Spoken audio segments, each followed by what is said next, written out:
আজকে আমি আছি ময়মনসিংহের এই ঐতিহ্যবাহী মুক্তাগাছা জমিদার বাড়িতে।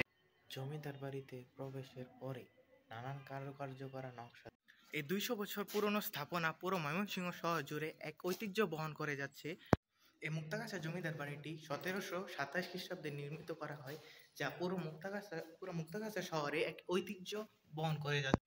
প্রাসাদের ভিতর জমিদারের মাতার কক্ষ, মন্দির এবং নাট্যমঞ্চ ছিল, যা এই মুহূর্তে কিছুই অবশিষ্ট নেই।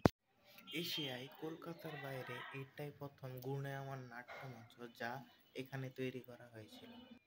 এটাই সেই লোহার 2 তলা বাড়ি যা এই মুহূর্তে কিছুই অবশিষ্ট নাই, পুরোপুরিভাবে ধ্বংস হয়ে গেছে। প্রাসাদের বাহিরের অংশে রয়েছে আরেকটি পুরাতন ভবন যা এই মুহূর্তে পুরোপুরি ধ্বংস হয়ে গেছে, ভিতরে যাওয়া যাচ্ছে না।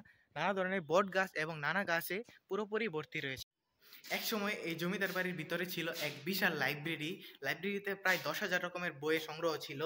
এর কিছু অংশ এখন মুক্তাগাছা একাডেমিতে সংগ্রহ করা হয়েছে।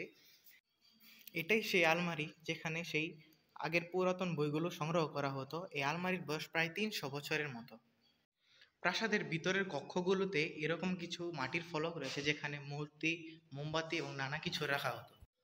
1950 সালে জমিদার চলে যাওয়ার পর 1971 সালে যুদ্ধের সময় এই জমিদার বাড়ির সকল দরজা, জানালা এবং মূল্যবান আসবাবপত্র লুট করা হয়েছিল। কিন্তু জমিদারের ব্যবহৃত আসবাবপত্র, খাট, চেয়ার, টেবিল এবং নানা ধরনের যুদ্ধে ব্যবহার করা অস্ত্র এখনও ময়মনসিংহের শশী লজে সংগ্রহ করা রয়েছে। শশী লজ থেকে এই জমিদার বাড়িতে আসার জন্য একটি সুড়ঙ্গ ছিল, যা এখনও নানা জায়গায় প্রচলিত রয়েছে। এটা নিয়ে নানাভাবে ইতিহাস লেখা হচ্ছে।